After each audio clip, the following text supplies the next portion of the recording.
кружокторда көптөгөн жаңы методдорду үйрөнүп атабыз. Кружоктун негизги максаттары Кыргыз Республикасындагы мектептен сырткаркы мекемелер жана мектепке чейинки кызматкерлерибиздин укуктук жактан коргоо. Анан мамлекетибиздеги эмгектик укуктук актыларды, мыйзамдарды окутуп үйрөнүү, көйгөйлүү маселелерди чечүү боюнча көптөгөн пикирлер, сунуштар айтылып, бүгүнкү күндө ушул профсоюз кружогун уюштуруу керек экендигине келип токтолдук.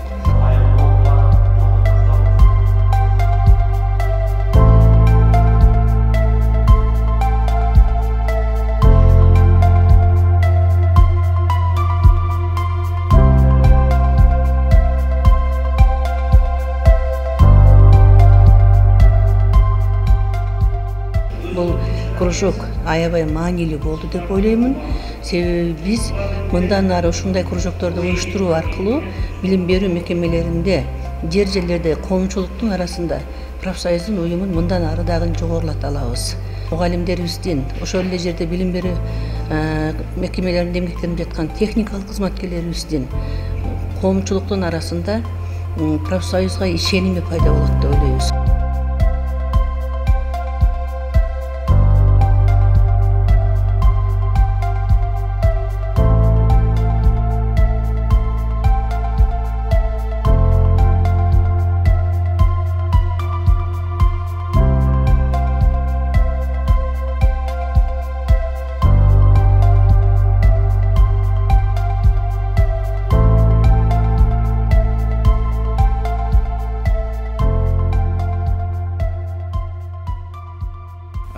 We have this project together with ETUCE, the European Teacher Trade Union Confederation, and after a training in September last year, we have now trained 18 trainers who will train other leaders in different oblasts in September.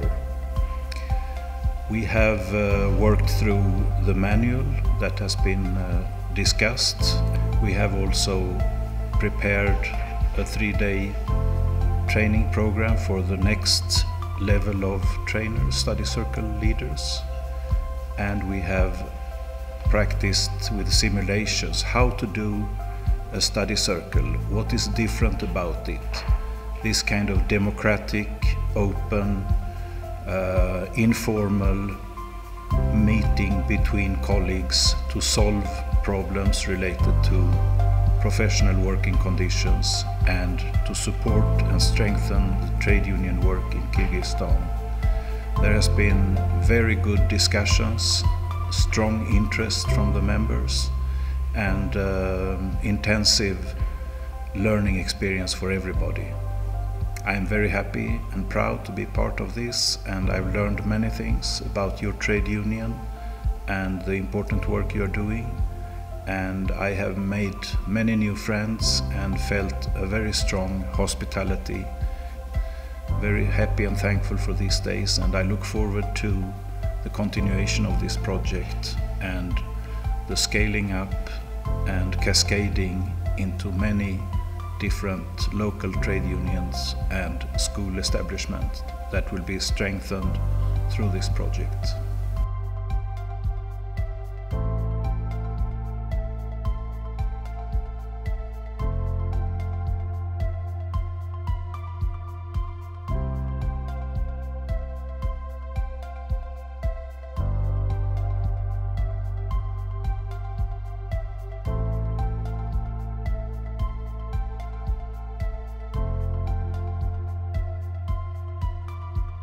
Iyun ayında 2022 yılı Европалық комитет профсоюз менен birlikte Forward комитет атайын макулдашып түзгөнбүз. Швед профсоюздарынын профсоюздун кружок деген жакшы методикасы, тажрыйбасы бар экен. Ошон үчүн Швеция профсоюзу менен birlikte анын өкүлү Роберт Густавсон менен биримдикте макулдашып болгон. Бұл окуунун негизги багыты профсоюз кружок деген эмне? Профсоюз кружоктун иштөө тартыбы кандай болот? Бул кандай ыкма? Бул өзүн кандайча көрсөтөт деген мааниде анан ошого тиешелүү бала жаныяларды структуралык негизги багыттагы документтерди тактап элетке келтиргенбиз. Prosoyuz kuracak emne degende bu negizgi işinin bagıtı bu prosoyuz müçelerinin işini aktifleştiriyor.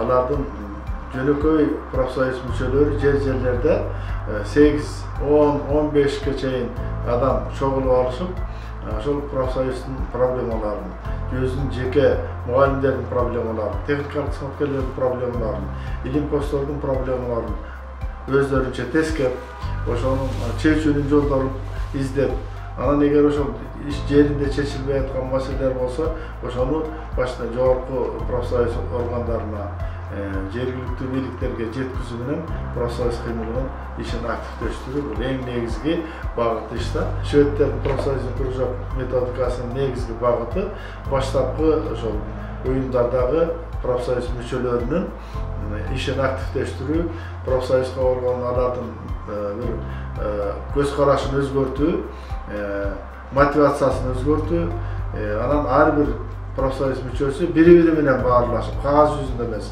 ошол проблеманы жеринде айтуу менен ошол маселени көтөрүп чыгуу. Ушул багытта биз атайын жанагы 3 күндүк семинардан кийин пилотный проект кылдык. Мен ойлойм бул окутуунун негизинде дагы бир жолу биздин тренерлер негизги иштин багыттары боюнча таанышышты, ишти кандай уюштуруш керек, жеринде кандай чечиш керек, кайсы багытта аны кандай каржыланыш керек, анын негизги принциптери кандай болуш керек, ыкмалары кандай болуш керек, тиешелүү ушул кандай документтерди пайдаланыш керек, укуктук нормативдик. Ушунун баары такталып, Кудай буйрса, мына эми калган 7 биздин региондо дагы ушул ишти улаган атабыз. Бул иштин ыкмасы негизги багыты баштапкы профсоюз уюмдарынын мүчөлөрүнүн ишин жандандыруу, активдештирүү, ошолордун үнүн угуу, ошолорго болгон проблеманы чечүү, ошонун менен катар эле ар бир профсоюздук кружоктор өздөрү окуп үйрөнгөндөн кийин кайра катышуучулар баштапкы башка профсоюз уюмдарына таркатылат. Ошо менен бул баардык республикадагы жөнөкөй биз баштапкы профсоюз уюмдарынын мүчөлөрү иш менен, то есть профсоюздун проблемасы менен камсыз кылып, булардын мотивациясын көтөрүп, Кыргызстанда жалпы профсоюз кыймылынын активдүүлүгүн көтөрүү, таасирдүүлүгүн көтөрүү, жана уюштуруу ишинин жөндөмдүүлүгүн жогорулатуу эң негизги биздин максат ошол.